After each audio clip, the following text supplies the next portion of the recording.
Es war für Mrs. Ethel Sessenblatt ein ganz normaler Waschtag. Die Waschmaschine hatte gerade den letzten Schleudergang beendet. Es war Zeit für eine neue Füllung. Mrs. Sessenblatt wusste genau, dass Wäsche in der Schleuder sein musste. Sie hatte sie noch nicht rausgenommen. Und da geschah es. Was war da unten auf dem Fusselsieb, das Mrs. Sessenblatts Kleidungsstücke fraß? Das beantwortet eine neue Ausgabe von Garfields Gruselgeschichten. Es begann alles ganz harmlos in einem dieser anheimelnden Häuser einer Vorstadtsiedlung. Einmal in der Woche hatte John Arbuckle Waschtag. An einem dieser Tage bemerkte er etwas Außergewöhnliches. Und da sah er, was es war. Garfield, warum ist meine Waschmaschine mit fetter Gemüse-Rindfleischsuppe gefüllt? Psst, ich habe einen Käseauflauf im Trockner. In den nächsten 3 Wochen fand John immer wieder Graupen in seinen Taschen. Schließlich entschloss er sich, eine neue Waschmaschine zu kaufen. Eine Anzeige für eine gebrauchte Waschmaschine. Die Maschine ist äußerst preiswert abzugeben. Ich werde sie Ihnen für $50 verkaufen. Für 25? Weswegen wollen Sie sie so dringend verkaufen? Dringend? Ich will sie nicht dringend verkaufen. Sie ist in Ordnung. Sie dürfen nicht etwa glauben, dass in meiner Waschmaschine ein Monster von einem anderen Planeten versteckt ist. Ich möchte Ihnen aber einen fairen Preis dafür zahlen. Hier, nehmen Sie sie.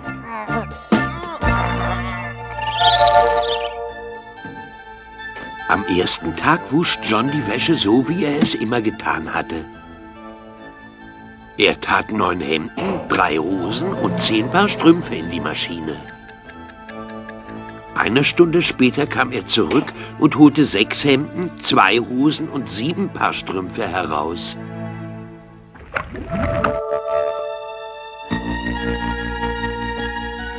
In der folgenden Woche hatte John wieder Waschtag. Diesmal tat er 6 Hemden, 2 Hosen und 7 Paar Strümpfe hinein.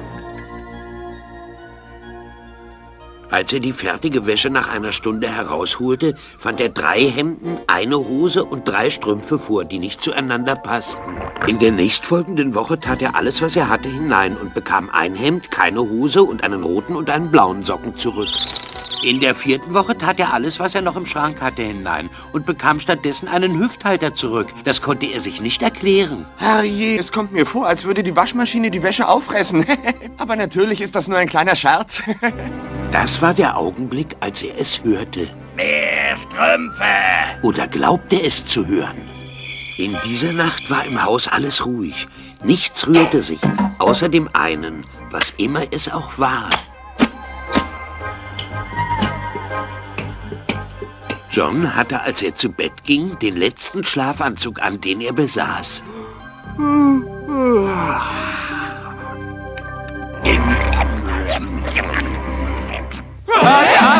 Garfield! Wer es auch war, ich war es nicht. Ich habe die Wäsche nicht gegessen. Ich weiß von nichts. Garfield, mein Laken ist weg und auch meine Bettdecke und auch mein Schlafanzug ist verschwunden. Was kann denn das nur sein? Von der nächsten Sendung an bekommt John Untertitel. Inzwischen hatte der treue, wenn auch hohlköpfige Hund etwas Verdächtiges gerochen. Es scheint da unten zu sein. Arbuckle fürchtete sich hinunterzugehen. Wer konnte ihm das verübeln außer mir? Was soll geschehen? Schließlich entschied der tapfere, heldenhafte Kater, dass er in dieser Szene der Handlungsträger sein müsste. Es ist gut, Odi.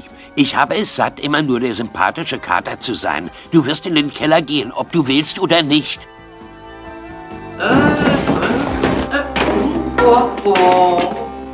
Der mutige Kater kam bis ans Ende der Kellertreppe. In diesem Augenblick sah er, was immer es auch war. Willst du ein Ärmel essen? Er schmeckt ausgezeichnet.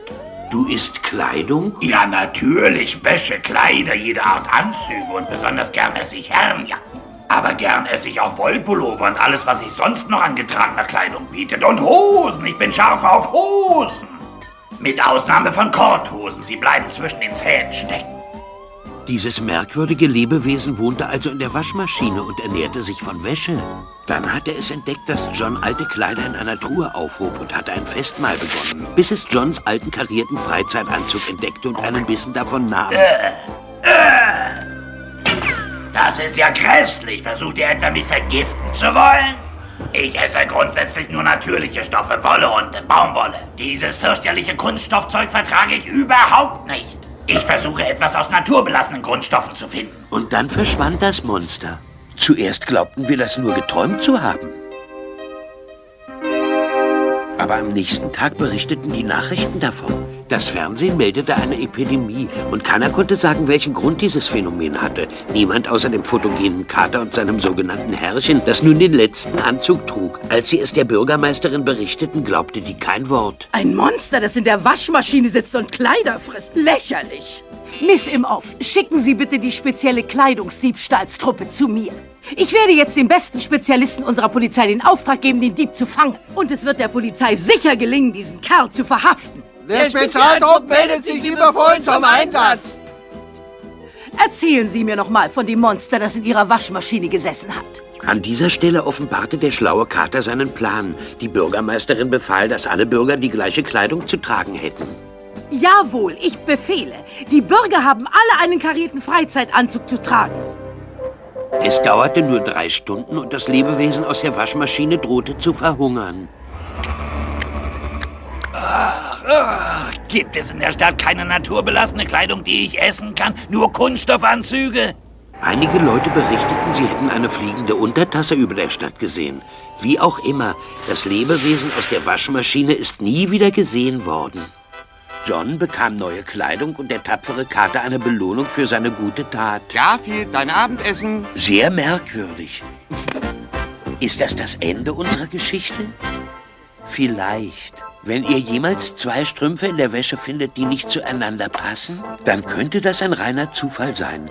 Es könnte aber auch durchaus sein, dass es eine von Garfields Gruselgeschichten ist. Ich liebe es, wenn der Tonmeister kräftig Hall dazu mischt.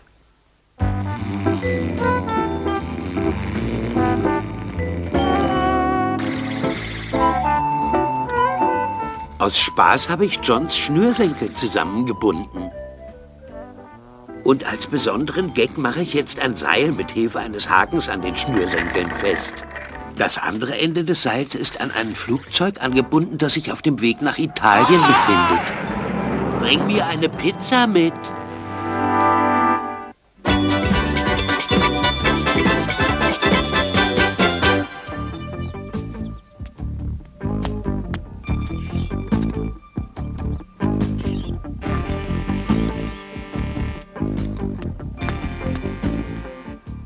Guten Tag, Herr Postbote.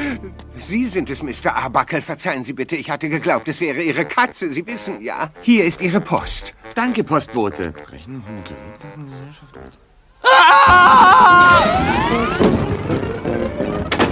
Ich bekomme da von der Kreditkartengesellschaft eine Rechnung. Das ist lächerlich. Ich soll laut Rechnung für $300 ungekochte Spaghetti gekauft haben. Wenn er erst die Rechnung für die Fleischsoße bekommt. Damit kann man nur eins tun. Will er mir die Haare schneiden? Ich zerschneide alle meine Kreditkarten. Wenn ich von jetzt an etwas kaufe, dann zahle ich das nur in bar. Und wenn das Geld nicht reicht, dann kaufe ich eben nicht. Das kommt mir sehr unamerikanisch vor. Ich werfe die Schnipsel weg und dann... Was ist mit dem Abfallkorb passiert? Ich weiß nicht, als ich gestern 3 Stunden lang Ricky Ricardo nachgemacht habe, war er noch in Ordnung. Babababalu, babababalu. Das ist der richtige Augenblick, um mit meiner Bargeldpolitik anzufangen. Fahren wir in die Stadt und kaufen uns einen Abfallkorb. Kommt, Jungs! Meinetwegen. Ich werde warten. Fahren wir also zum Einkaufszentrum. Wir sind da. Einfahrt zum Parkhaus. Parkdeck 8 ist voll. Fahren Sie zur 9. Etage.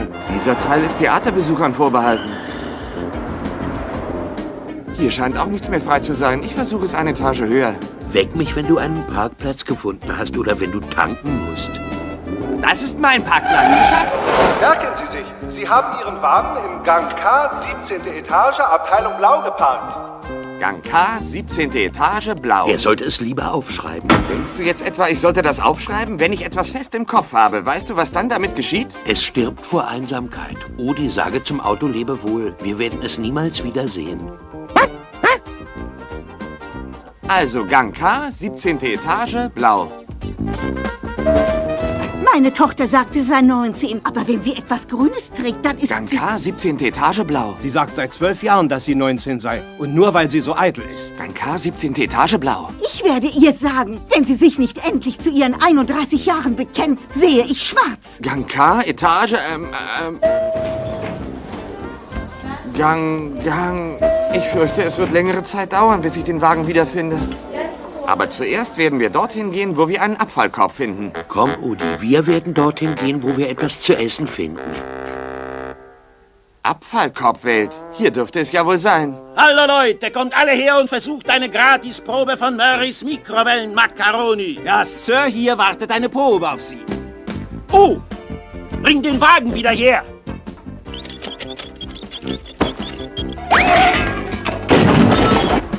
Sie haben Gratisprobe gesagt. Komm, Udi, so schnell lasse ich mir ein Gratisessen nicht durch die Lappen gehen. Ein Starfire Schwarz Deluxe Modell. Das macht genau $9,47. Ich habe es nicht passend. Was ist denn das? Das ist bares Geld. Ah, sehr ungewöhnlich, Sir. Bitte würden Sie mir nun Ihre Kreditkarte zeigen. Ich kann Ihnen keine zeigen, weil ich alle zerschnitten habe. Sie? Was haben Sie damit gemacht? Ich habe sie zerschnitten. Würden Sie bitte den Schein nehmen und mir den Rest rausgeben? Ja, einen Augenblick bitte, Sir. Ihr Wunsch ist äußerst ungewöhnlich. Chef, hier will einer mit einem 10-Dollar-Schein bezahlen. Ja, das hat bisher noch kein Kunde verlangt. Ja, gut, ich halte ihn auf. Rufen Sie die Polizei. Einen Augenblick noch, Sir. Schnell, er könnte aggressiv werden. Hier Gratisproben von den wohlschmeckenden Mikrowellen-Macaroni. Pro Kunde eine Kostprobe. Du fragst dich, was geschieht, wenn die Schnur reißt. Ich werde dann noch eine andere Möglichkeit finden, zu den Macaroni zu kommen. Gratisproben, treten Sie näher. Gratisproben, Ma'am? Sehr gern.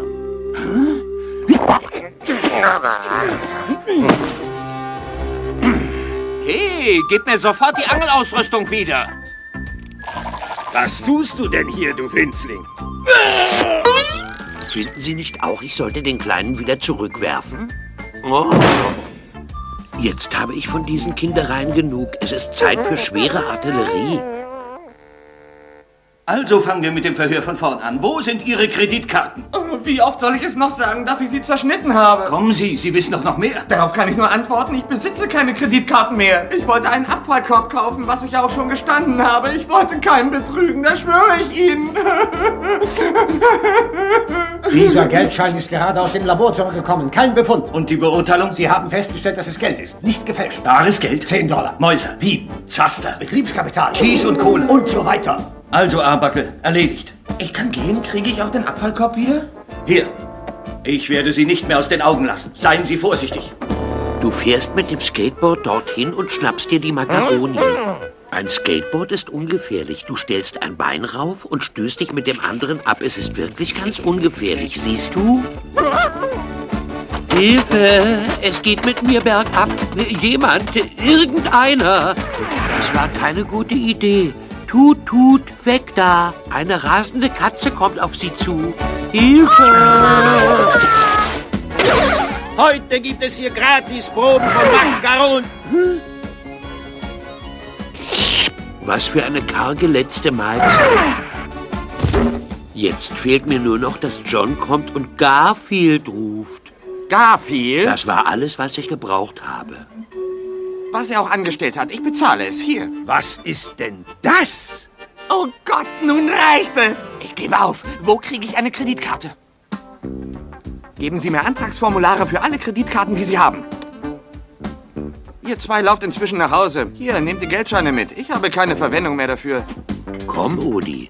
Wir werden uns unterwegs 9 Pizzas zum Abendessen kaufen.